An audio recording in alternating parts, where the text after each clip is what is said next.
ओम आनंदमयी चैतन्यमयी सत्यमयी परमे माँ। ओम नमो भगवती শ্রী অরবিন্দায় নমো। আজকে আমরা শ্রী অরবিন্দের সেই মহাকাব্য সাবিত্রীর গ্রন্থ থেকে আজ আমরা শ্রবণ করব এক বিন্দু সাবিত্রী অনুভব। এই যে এক বিন্দু সাবিত্রী অনুভব যদি আমরা নিজেদের মনে জ্ঞানে ভাবনার মধ্যে একটু সেই সাবিত্রী সত্যবানের যে মা মহামায়া যে সাবিত্রী, তিনি যে তার কথা তার ভাবনা তার যে রূপ যে আমরা স্মরণ করতে পারি, তাহলে তিনি আমাদের সঙ্গে থাকেন। আমাদের পথে ঘাটে কোনো বিপদ হবার ভয় নেই এবং তিনি এই 24 ঘন্টা আমাদের আরও আনন্দময় করে রাখেন। তা সেই ভাবনায় আজকে দ্বিতীয় পর্ব ষষ্ঠ সর্গ 179 পৃষ্ঠায় এখানে আমরা একটু এক বিন্দু সাবিত্রী অনুভব শ্রবণ করব। বলছেন শ্রী অরবিন্দ, এই যে বৃহত্তর প্রাণধারা মুগ্ধ সেই অদৃশ্যর প্রেমে, তার স্পর্শের ঊর্ধ্বে এক ঊর্ধ্বতম জ্যোতিকে আহ্বান করে সে। তাহলে এই যে বৃহত্তর প্রাণধারা, আমাদের যে প্রাণের ধারা, আমাদের যে প্রাণময় শক্তি, এ কিন্তু মহৎ বৃহত্তর। আমরা ইচ্ছা করলে এখানে দাঁড়িয়ে এখানে বসে ধ্যানের মাধ্যমে পণ্ডিচারীতে পৌঁছে যেতে পারি। মা শ্রী অরবিন্দের সেই যে সমাধি বেদির কাছে আমরা পৌঁছে যেতে পারি। প্রাণের ধারা কিন্তু ওখানে পৌঁছে যাবে। গিয়ে আমরা যদি স্মরণ করি, মনন করি যে আমরা দর্শন করছি শ্রী অরবিন্দের সাবিত্রীর ভাবনার মধ্য দিয়ে, যে এই জ্যোতি শক্তি গিয়ে আমাদের পৌঁছেছে কোথায়? সেই শ্রী অরবিন্দের বেদির মূলে। সেই বেদির কাছে গিয়ে আমরা এখন বসে আছি। তাহলে এই যে প্রাণধারা ওইখানে পৌঁছাছে, ওইখানে পৌঁছে গেছে, আর শরীর এখানে।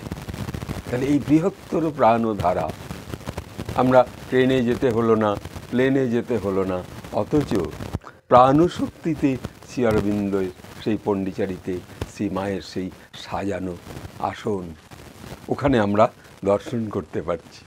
কি অপূর্ব এই ভাবনা! তা আমরা তাহলে এক বিন্দু সাবিত্রী অনুভবে শ্রী অরবিন্দের সে রূপ আমরা দর্শন করতে পারছি, শ্রী মায়ের রূপকে দর্শন করতে পারছি। তাই এখানে বলছে বৃহত্তর প্রাণধারা মুগ্ধ সে অদৃশ্যর প্রেমে।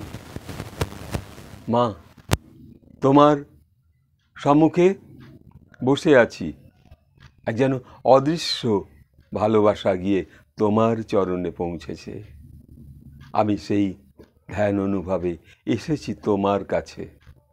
তুমি এই অদৃশ্যের মধ্যেও তুমি দৃশ্য আমরা দেখতে পাচ্ছি।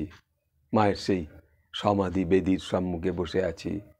শ্রীমা আনন্দময়ী চৈতন্যময়ী সত্যময়ী পরমে, তাঁর সঙ্গে সাক্ষাৎ করতে পারছি। আবার প্রভু শ্রী অরবিন্দের সঙ্গেও সাক্ষাৎ করতে পারছি। এই যে প্রাণধারা পৌঁছেছে। আবার বলছেন তার স্পর্শে ঊর্ধ্বে এক ঊর্ধ্বতম জ্যোতিকে আহ্বান করে। এইবার যখন ওই প্রাণধারার শক্তিতে আমরা পৌঁছেছি মায়ের কাছে, ধ্যানে মগ্ন, প্রভাতে উঠে কোনো দিন আমার ইচ্ছে হয় আমি আমার এই ক্ষুদ্র সেন্টার যে সাবিত্রী ধ্যান মন্দির, এই ভাবনা কখনো মনে করি এইখানে বসে সে আমার প্রাণধারা পৌঁছে গেছে। কোথায়? সেই পণ্ডিচারীর আশ্রমে। এবার পৌঁছে যাওয়ার পর একটা জ্যোতি শক্তি, একটা জ্যোতিকে আহ্বান করছি। হে প্রভু, তোমার সেই আলোর জ্যোতি এসে আমার শরীরের চারিদিকে পড়েছে। তোমার জ্যোতি, সেই যে সূর্য আলোকিত রূপের মধ্য দিয়ে আমি তোমাকে দর্শন করতে পারছি এই আপন গৃহে বসে, এই ভাবনায়। আজকে যে সাবিত্রী অনুভব, তাহলে আমাদের প্রাণধারা বড় মহৎ শক্তিশালী, সেইখানে পৌঁছাছে, সেইখানে পৌঁছে গিয়েছে। আর সেইখানে বসে আমরা এই ধ্যানমগ্নরত অবস্থায় রয়েছি। আর কি করছি? একটা জ্যোতি শক্তি এসে আপনার মধ্যে পৌঁছাচ্ছে, ঊর্ধ্ব থেকে সে একটা জ্যোতি নেবে আসছে। তখন ধীরে ধীরে আমরা যদি একটু একটু করে সাবিত্রী অনুভবের মধ্য দিয়ে প্রবেশ করতে পারি শ্রী অরবিন্দের সেই আলোর শক্তির মধ্যে, তাহলে আমাদের এই সার্থক হবে সেই ক্ষুদ্র ধ্যান। তাই শ্রী অরবিন্দ এখানে বলছেন কি অপূর্ব কথা, এই যে বৃহত্তর প্রাণধারা মুগ্ধ সেই অদৃশ্যর প্রেমে, তার স্পর্শের ঊর্ধ্বে এক ঊর্ধ্বতম জ্যোতিকে আহ্বান করে সে। তাহলে সেই জ্যোতিকে পাচ্ছি, কে পাচ্ছে? আমাদের এই প্রাণধারা।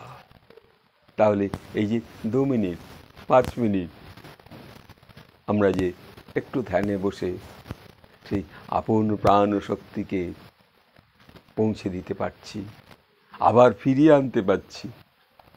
আজ এইটুকু বলে আপনাদের সকলকে আমি আমার শ্রদ্ধা ভালোবাসা জানাই। যারা দর্শন করছেন এই আমাদের ক্ষুদ্র শ্রী অরবিন্দের এক বিন্দু সাবিত্রী অনুভব, তারা একটু লাইক করবেন, একটু শেয়ার করবেন, একটু সাবস্ক্রাইব করবেন এবং অনুভব করবেন আপনি এখানে বসে, আপনার ঘরে বসে আপনি মা শ্রী অরবিন্দের সেই বেদি মূলের কাছে ধ্যান করছেন।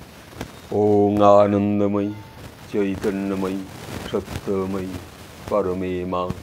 ওং নমো ভগবতী শ্রী অরবিন্দায় নমঃ। আজ এই পর্যন্ত, নমস্কার।